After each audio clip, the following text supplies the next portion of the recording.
Good morning. Happy Saturday.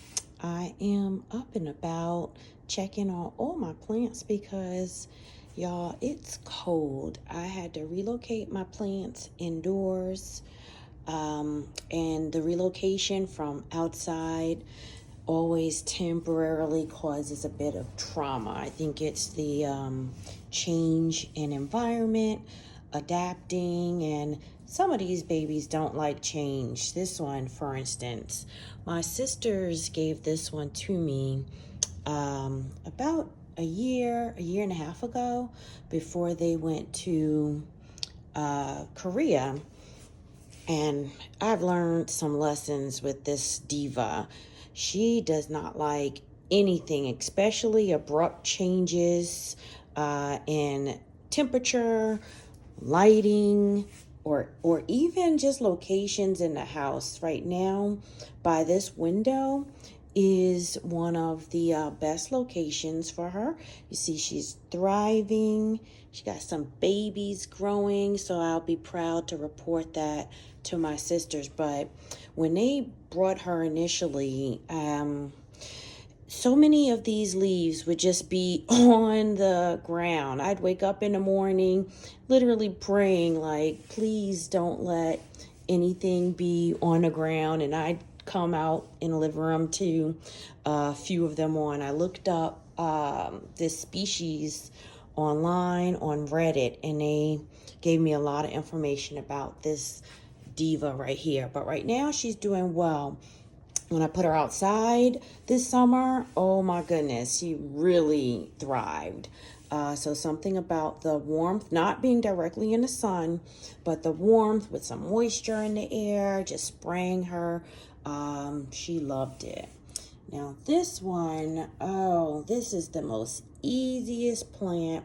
Right now it's small. It used to be really big. I had it in my office, and unfortunately it was neglected because I was a bad office plant mommy. I would not go in to check on it. I hate working inside of an office, and our admin really maintained it. Essence loved this plant until COVID, when we shut down the office. But this was what I was able to save, and it was really smaller than this, but she's grown. She's found a happy space here in the window, and you see new babies.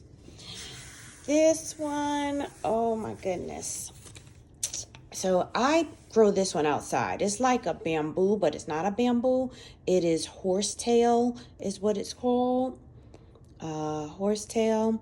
And they're difficult to find. I got this one from someone on Etsy because the ones that I were growing outside in a container, they just didn't seem to survive. Even though they've been thriving for the past 3 years, 4 years out there, something happened. Maybe I didn't fertilize it or do something, and it didn't like it. So I'm regrowing those to put back in the containers outside. This is another one of those divas that I'm learning a lot about. I've had this one for 2 years, so it's been thriving and being patient with me as I learn, but it sprouts these beautiful flowers in the summer.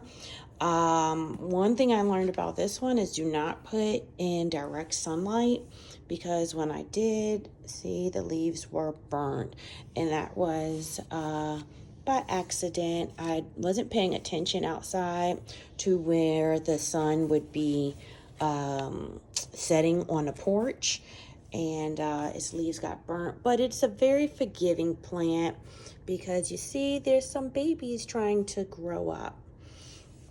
This is an easy one here. I love this with its purple leaves on the backside. This one, all it needs is a nice location that stays warm, get some good and direct sun, and that one will grow. Another diva that was given to me by my daughter for my birthday, I think, or for Mother's Day. But when she gave it to me, it was very small, and it is growing I think I need to repot it because some of the babies are dying.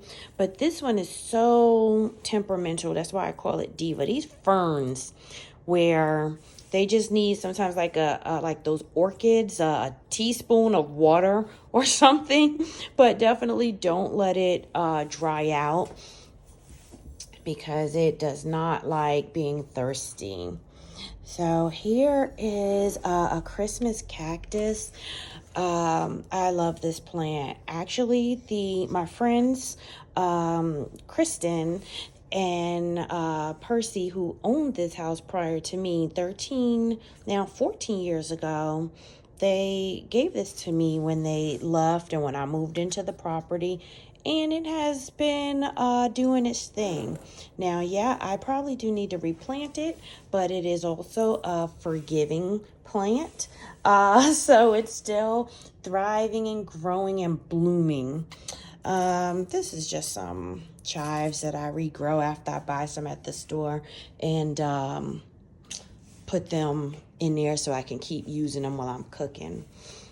So here's one of my new babies.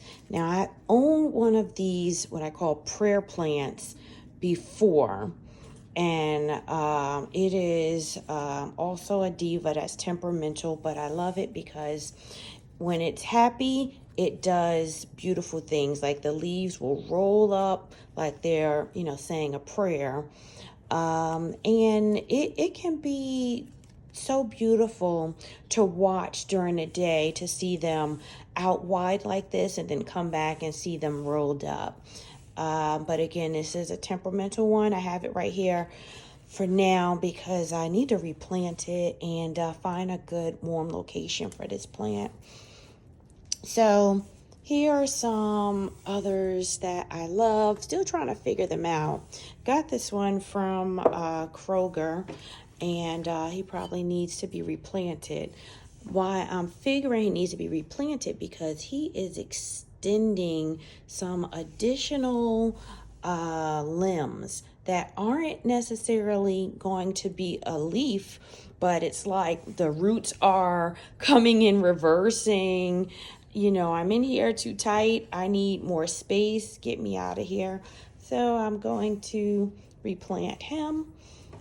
And this plant, this was given to me by my friend Kiko, one of my yoga sisters. Now, she gave me a small one like this. And since then, I've been able to, regrow it and branch it out into a few others. Why I have it over here, it thrives outside best. So I'm thinking it really likes warm weather. And this window is kind of drafty. So now I have some grow lights that will add a little bit of warmth to this area for my babies. And the same with this plant. This one, I'm trying to figure it out. I need to get that app that teaches us about the plants and when they are leaves are a certain color, what that means and what we can do about it, because that one has been a challenge for me. Here's a new baby that I got from Nourish Botanica. I think I showed you her in the video. But look at how beautiful. And I cannot believe she was overlooked and left there for a year. So I just had to bring her home, and we'll be learning a little bit about her as well. So because I said my plants usually hang outside during the summer, but it's cold, so I've had to find spaces for them indoors.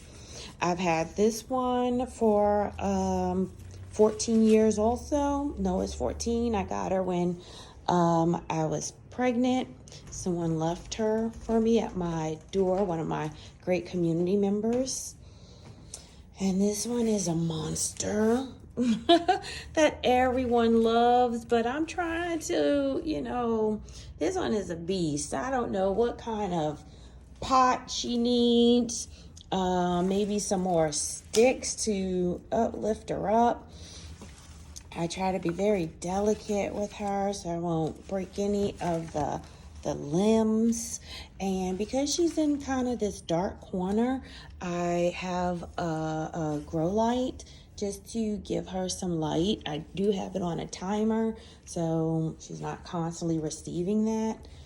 And she's able to, go to sleep, right?